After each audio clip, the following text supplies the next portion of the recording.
It's time for our crappy culture. Yeah.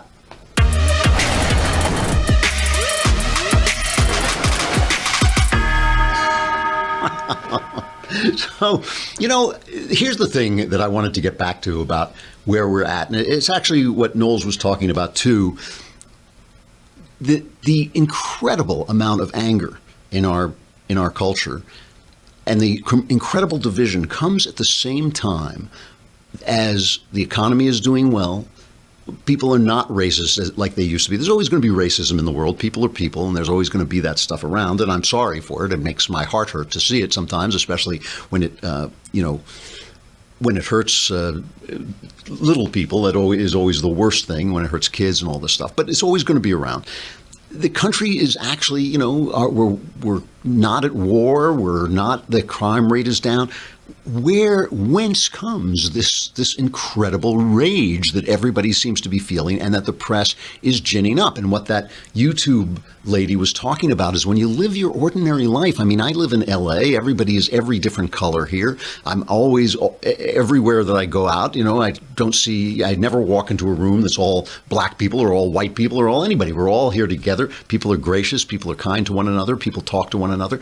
That is the real life of America. And yet, in the press and in our politics, this rage that it has just been brewing and brewing, not just for 7 months, but for 8 years, for 15 years at least.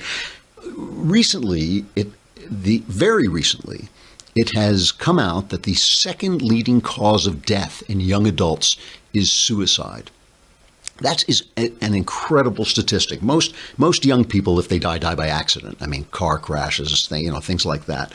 But suicide is now the second leading cause of death. So you're a young person, you've got everything to look forward to, you've got the whole world in front of you, and you're killing yourself. You're offing yourself. And sometimes as people look at it, with no particular reason, it's not that they're bullied. It's not that they're, transgender. It's not that it's any of the things that the press likes to bring forward. And of course, when there's an epidemic like this, an epidemic of suicide, everybody likes to blame what they don't like. Oh, it's all because of television shows that I dislike. It's all because of this. It's all because we're at war with Islam or something like this. Here's a woman named Jean Twenge, a psychology professor at San Diego State, who wrote in the Atlantic Monthly, "I've been researching generational differences for 25 years, starting when I was a 22-year-old doctoral student in psychology. Typically, the characteristics that come to define a generation appear gradually and along a continuum. Beliefs and behaviors that were already rising simply continue to do so." But she says, around 2012, I noticed abrupt shifts in teen behaviors and emotional states. The gentle slopes of the line graphs became steep mountains and sheer cliffs, and many of the distinctive characteristics of the millennial generation began to disappear. I had never seen anything like it. And she talks about what happened then. Well, of course, 2012 was after the Great Recession, which lasted officially from 2007 to 2009. But she said the one thing that happened at that time was the proportion of Americans who used a smartphone surpassed 50%. And she says that young people now are so isolated by their smartphones that they are now living in a world of loneliness. And it's a world that has benefits for parents too, because if you're not outside, you're not going to get attacked. You're not going to fall off your bike and kill yourself. You're not going to get hit by a car. If you're inside looking at your screen, you are physically safe, but you're not spiritually safe, because even your relationships with other people have ceased to be relationships one-on-one. And I think this goes hand in hand myself. I wrote a piece this week, but when I finished it, I thought there's a piece that everyone is going to ignore, because it was a piece. I really reject racism as a philosophy. I mean, forget about all the hate and all this stuff. As a philosophy, I really don't believe that race divides us. I don't believe that there are serious differences in race. I believe there are no moral differences in the races.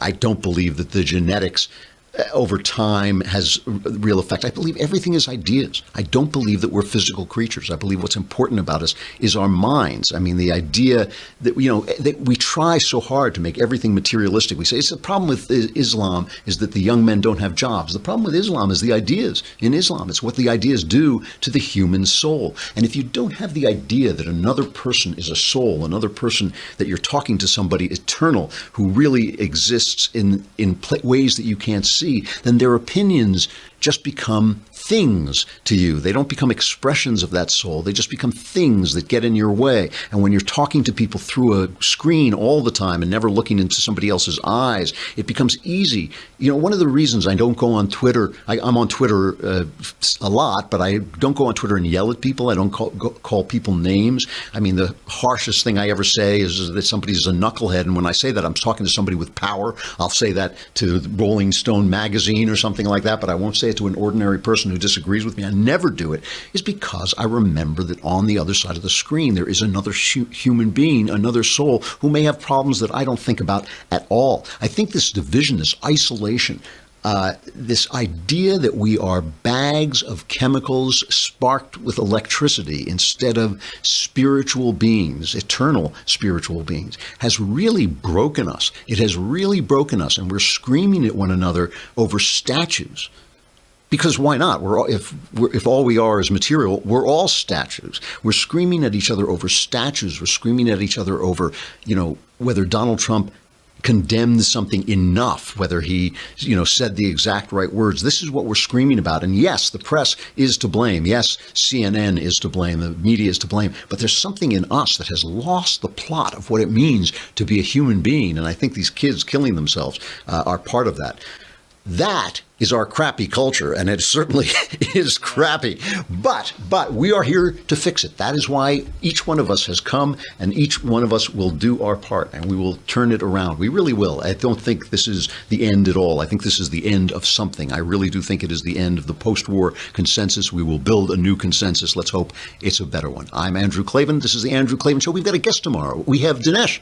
Yes, Dinesh D'Souza will be with us tomorrow. Be here then. I'm Andrew Klavan. This is the Andrew Klavan Show.